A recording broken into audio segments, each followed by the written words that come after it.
Գյուրջան Կասկադ, հասանելի բնակարաններ 65 ամիս մարման ժամկետով։ Պարոն Սարգսյան, նախ ձեր համար այս վիճակագրությունը որքանով է մտահոգիչ եւ չի խոսում այնուամենայնիվ այն մասին, ես խոսում եմ Հայաստանի Հանրապետության քաղաքացիությունից հրաժարվելու այդ թվի մասին, չի խոսում այն մասին, որ այս իշխանության խոստումները, այդ թվում եւ խաղաղության վերաբերյալ իրականության հետ աղերս չունեն եւ ծնողներն այնուամենայնիվ ելքեր են փորձում գտնել, որպեսզի իրենց արական սեռի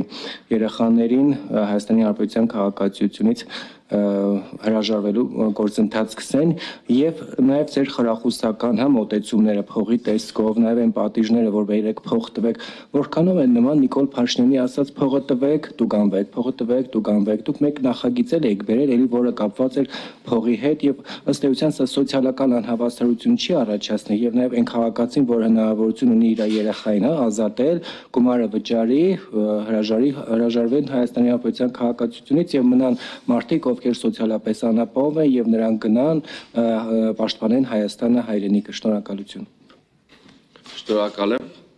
Իհարկե թվերը մտահոգիչ են եւ թվերի վերհանելով եւ մտահոգիչ լինելը իցույց դնելով եմ ես հանդես գալիս օրենսդրական նախաձեռնությամբ նաեւ հիմքում դնելով այս հիմնավորումները։ Ես դեռևս 2019 թվականից երբ առաջին անգամ դարձա ազգային ժողովի պատգամավոր, սկսել եմ ուսումնասիրել զորակոչի հետ կապված խնդիրները եւ դեռևս 2019-2020 թվականներին, դեռևս մինչեւ 2020 թվականի 44-օրյա պատերազմը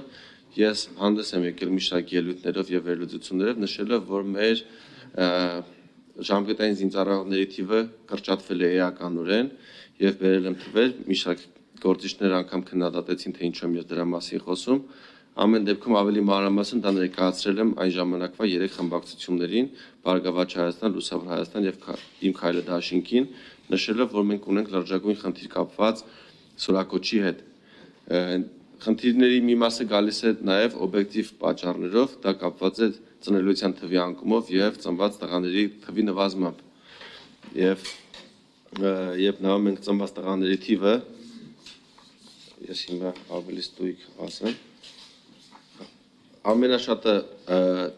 վերջին 30-40 տարիների ընթացքում ամենաշատը տղաներ, կենդանի ծնված տղաներ եղել են 1990 թվականին, ինչու եմ ասում կենդանի ծնված, որտեղ հաշվառումը այդպես է վարվում, քանի երեխա է ծնվել եւ քանիսն են ծնվել կենդանի,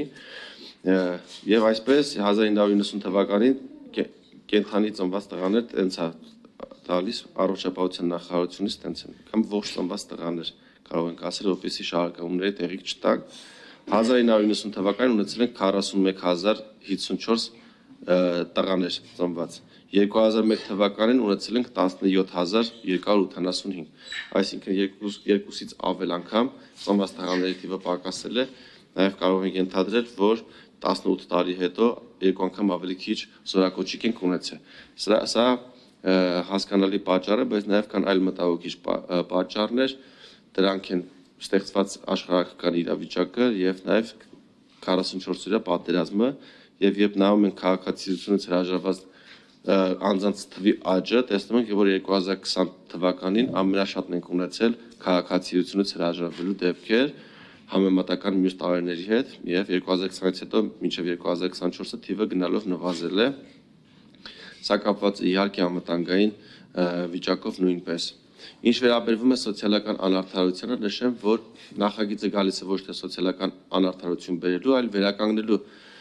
այս պահին արկա սոցիալական անհավասար իրավիճակը, քանի որ սոցիալապես ապահովված քաղաքացիները հնարավորություն ունեն այսօր հրաժարվելու քաղաքացիությունից այլ երկրում քաղաքացիություն ստանալով, ինչի հնարավորությունը սոցիալապես կարիքավոր անձինք չունեն,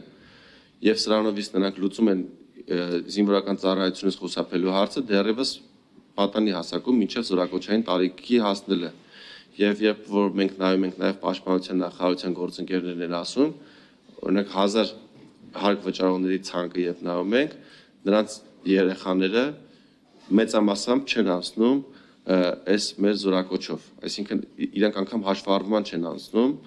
քանի որ իրենց հարցը լուծել են մեծամասամբ նրանք Հայաստանի Հանրապետության քաղաքացիներ չեն։ Երբ մենք բարձր տուրք ենք սահմանում քաղաքացիությունից հրաժարվելու համար, սրանով կանխարգելում ենք այդ խնդիրը, կամ անգամ եթե քաղաքացին հրաժարվի, այդ գումարը երկու զինծառայողի բարձր 2 տարվա աշխատավարձի չափով գումար է, ինչը կարող ենք մենք ուղղել մեր մյուս քաղաքացիներին, որպեսզի ծառայեն եւ ստանան բարձր աշխատավարձ։ Նաեւ ուղղենք մեր մյուս շարքային կազմի ժամկետային զինծառայողներին, որպեսզի նրանք ոչ թե ամսական ստանան 3400 դրամ դրամական ապահովում, այլ մի քանի անգամ ավելի բարձր։ Այսպիսով մենք գումարները ավելի ճիշտ ենք օգտագործելու եւ թողնելու ենք, որ ոչ թե այդ մեծ գումարները, ովքեր որ ձեր նշած հարուստների ծնողները վճարում են այլ պետություններին քաղաքացիությունը փոխելու համար կամ վճարում են օրինակ բժշկական հանրությանը կվճարեն արդեն պետությանը եւ այդ գումարները արդեն սահուն կերպով կգնան մեր մյուս քաղաքացիների կյանքի որակը բարձրացնելու։ Սրանով իսկ մենք պետական եկամուտները կավելացնենք եւ կուղենք մեր քաղաքացիներին, ովքեր ծառայություն են անցնում։ Շնորհակալ եմ։